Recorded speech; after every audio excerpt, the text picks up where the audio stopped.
Welcome back on my answer classes YouTube channel. तो आज हम चैप्टर 8 करने वाले हैं 6th क्लास की एनसीईआरटी का, तो जिसका नाम है हमारा India climate vegetation and wild life. ठीक है, तो क्लाइमेट क्या होता है? जो हमारा डे टू डे चेंजेस होते रहते हैं उसी को हम क्या कहते हैं? क्लाइमेट कहते हैं। जो हमारे वेदर के अंदर डे टू डे चेंज होना हमारे एटमॉस्फेयर में, उसको हम क्या कहेंगे? क्लाइमेट।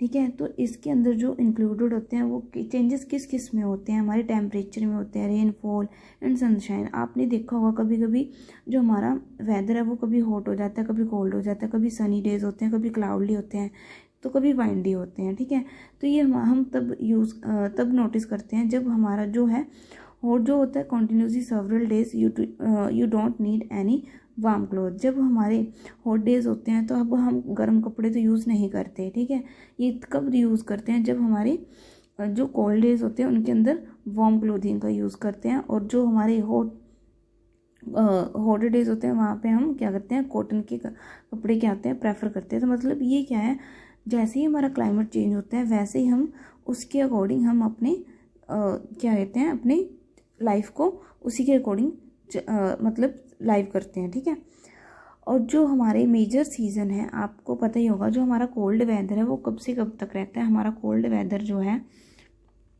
वो हमारा विंटर डेज कहते हैं इसको, विंटर डेज, जो कि दिसंबर टू कब तक रहता है? दिसंबर टू फेब तक रहता है। ठीक है, सेकेंड हमारा आता है हॉट वेदर। हॉट वेदर, ठीक है, ये कब से कब तक होता है? इसको हम क्या कहते हैं? समर। ठीक है, ये कब से कब तक होता है? मार्च टू मई। ठीक है, मार्च टू मई भी होता है, या फिर मई मतलब जून तक भी चल सकता है। ठीक है, और जो हमारा थर्ड वन आता है south west monsoon season. Monsoon season जो होता है हमारा, जिसको हम क्या कहते हैं? रेनी डेज भी कहते हैं, रेनी डेज। ठीक है, ये कब से कब होता है? जून टू सितंबर। ये पेपर में पूछ सकते हैं, तो इसको ध्यान रखना, जून टू सितंबर कहते हैं तक रहता है। ठीक है, नेक्स्ट है हमारा सीज़न टू रिट्रीटिंग मानसून, यानी कि ऑटोमन सीज़न। ऑटोमन सीज़न कब से कब तक होता है? हमारा अक्टूबर टू नवंबर तक होता है।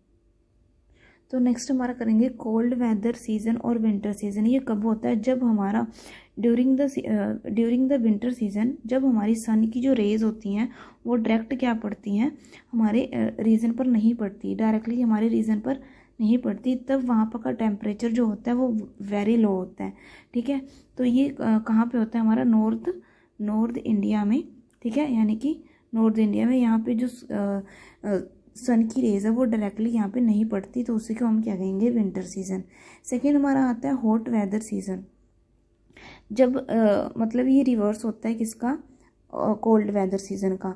जब हमारे जो सन की रेज हैं वो डायरेक्टली और less fall in this region, मतलब जो हमारी इक्वेटर पर पड़ती हैं उसको हम क्या कहेंगे? Hot weather season. ठीक है, जो यहाँ पे क्या कहते हैं, टेम्परेचर होता है वो वेरी हाई होता है। हॉट और ड्राई विंड्स को ही हम क्या कहेंगे? लू कहेंगे। ठीक है, आपने कभी सुना होगा कि जहाँ पे हॉट और ड्राई विंड्स चलती हैं उसको हम क्या कहेंगे? लू। थर्ड वन आता है हमारा साउथ वेस्ट मानसून सीजन और रेनी डेज। ये हमारा कब आता है? दिस सीजन, जब हम ऑन द सेट ये हमारा कब आता है? जब हमारा on the set advance of the monsoon, हमारी जो विंड्स हैं वो blow from the Arabian sea और bay of Bengal towards the land, जब लैंड की तरफ टूवर्ड्स करती हैं। ठीक है, दे आर मतलब इनके अंदर जो होता है मॉइस्चराइजर होता है वो साथ में लेके आती है। When this wind strike the mountain barriers then rainfall occurs. जब ये माउंटेन के साथ टकराती हैं, ठीक है, तब ये क्या होती है? रेनफॉल। तब भी वहाँ पे क्या होता है? रेनफॉल होता है। तब भी इस सीज़न को हम क्या कहते हैं? रेनी सीज़न कहते हैं। क्या कहते हैं? रेनी सीज़न कहते हैं। फोर्थ वन आता है हमारा सीज़न और रिट्रीटिंग मानसून और ऑटोमन। जब हमारा ऑटोमन सीज़न जब हम आपने देखा होगा कभी कि जब हमारा ऑटोमन सीज़न में जो हमारी लीव्स होती है ना वो धीरे धीरे क्या होती है? अपने ट्रीज से झड़ने लगते हैं। ठीक है, तो इसी सीज़न को हम क्या कहेंगे? ऑटोमन सीज़न कहेंगे। जो हमारा जब हमारी जो विंड्स है वो मूव बैक करती हैं, कहाँ से? मेन लैंड से, बे ऑफ बंगाल। तो ये सीज़न क्या करता है? सदर्न जो पार्ट्स है हमारा इंडिया का, वहाँ पे जो तमिलनाडु और आंध्र प्रदेश जैसे स्टेट्स में रेनफॉल अक्कर्स होती हैं, ठीक है। इसी को हम क्या कहेंगे, हमारा मानसून और कहते हैं रिट्रेटिंग मानसून और ऑटमन सीजन, ठीक है। जो हमारा क्लाइमेट है वो हमारा इसी के अकॉर्डिंग चेंज होता है। जो मानसून वर्ड है वो कहाँ से लिया गया है, जो मानसून वर्ड है वो हमारा अरेबिक वर्ड से लिया गया है, ध्यान रखना, अरेबिक वर्ड से लिया गया है। Which one word is that, मौसम, मौसम, ठीक है, जिसका मतलब है सीजन, जिसका मतलब है सीजन, ठीक है। तो ध्यान रखना जो मानसून वर्ड है वो अरेबिक वर्ड से लिया गया है, जो कि कौन सा वर्ड है, मौसम, ठीक है, जिसका मतलब क्या है, सीजन। तो अगर हमारा मानसून ठीक रहेगा, अगर हमारा, जो आपको पता ही होगा, जो हमारी एग्रीकल्चर है इंडिया की, ठीक है, मोस्ट ऑफ द डिपेंड किस पे करती है, हमारी रेंज पे। अगर मानसून अच्छा रहेगा तो हमारी जो क्रॉप है वो भी अच्छी रहेगी। जो हमारा क्लाइमेट है वो कभी कभी हमारी लोकेशन के ऊपर भी डिपेंड करता है, ठीक है। जो डिपेंड कैसे करता है, जो उसका अल्टीट्यूड है, डिस्टेंस है, वो कितना है, मतलब सी से, ठीक है। अगर हमारे सी के बिल्कुल आसपास है तो उसके अकॉर्डिंग वहाँ पे क्या होता है, क्लाइमेट चेंज होता है, ठीक है। आपने देखा होगा कि जो हमारा जैसलमेर एंड बीकानेर है वो वेरी हॉट डेजर्ट है, यहाँ पे डेजर्ट है, ठीक है। तो ये बहुत ही ज़्यादा गर्म प्लेसेस हैं, यहाँ पे क्या होती है, गर्मी बहुत ज़्यादा होती है। और जो हमारा दूसरी तरफ देखें द्रास और कारगिल है जो कि लद्दाख में है, ये बहुत ही फ्रीजी और कोल्ड है, ठीक है, बहुत ही फ्रीजी और कोल्ड है। ये पूछ लिया जाता है कभी कभी पेपर में कि सबसे फ्रीजी और कोल्ड कौन सा है, हमारा द्रास एंड कारगिल है, जो कि कहाँ पे है, लद्दाख में है, ठीक है। द्रास एंड कारगिल है, जो कारगिल है ये कहाँ पे है, लद्दाख में है, जो कि वेरी फ्रीजी है, लद्दाख में है, जो कि वेरी कोल्ड या फिर फ्रीजी कह सकते हो, ठीक है। और जो सबसे हॉट है वो आपको पता ही कि जैसलमेर और बीकानेर या फिर राजस्थान में है।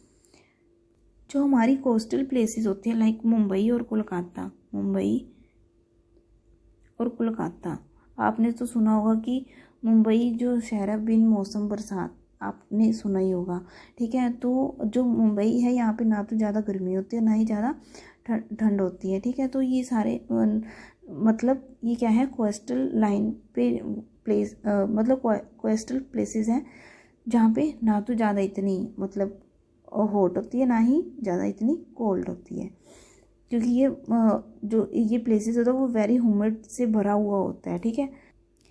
जो हमारा मावेश्वरम मावेश्वरम प्लेसेस है, ये कहाँ पे है, मेघालय में। यहाँ पे सबसे ज़्यादा हाईएस्ट रेनफॉल होती है, सबसे ज़्यादा क्या होती है, रेनफॉल होती है मेघालय में, ठीक है। और जैसलमेर में बहुत कम होती है और कभी कभी तो बिल्कुल भी नहीं होती।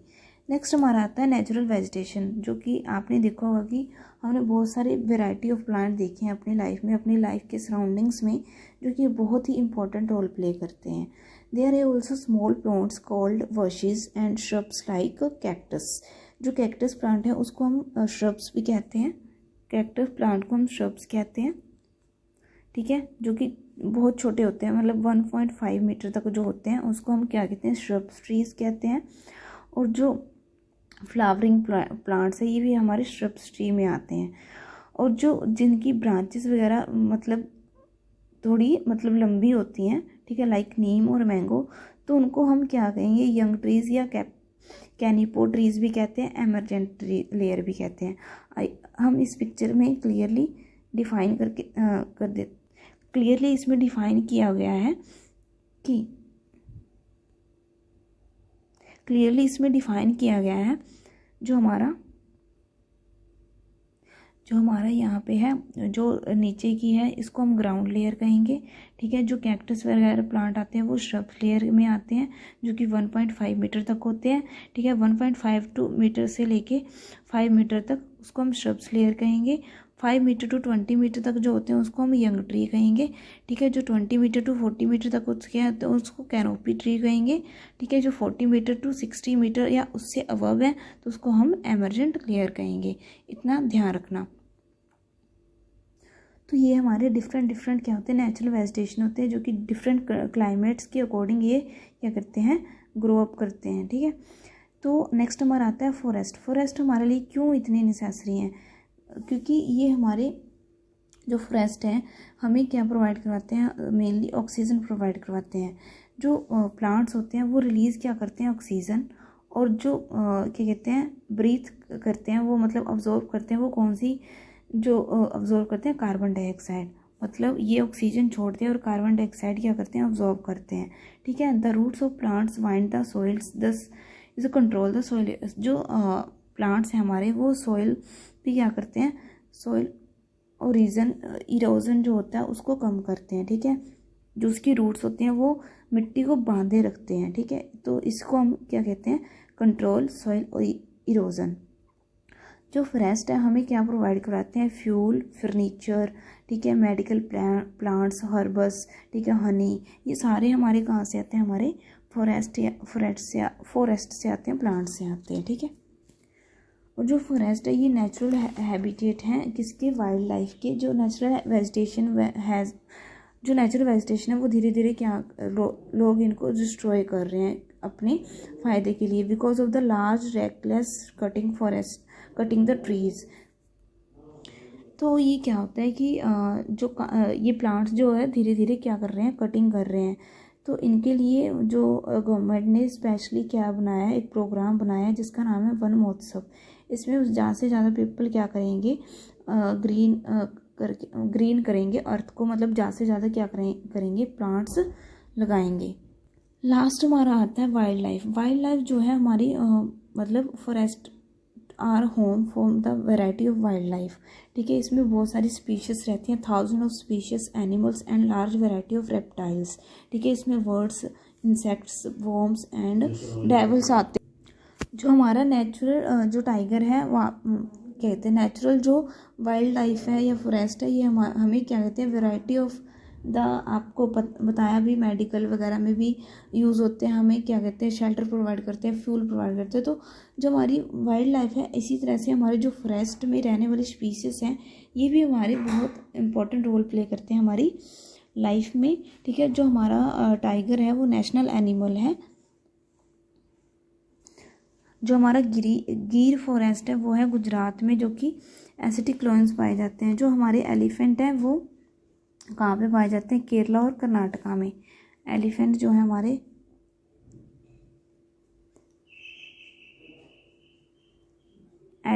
जो हमारे केरला और कर्नाटका में पाए जाते हैं। ठीक है। तो जो हमारे नेशनल क्या है वर्ड्स हैं, जो हमारा नेशनल वर्ड है वो कौन सा है, पीकॉक है।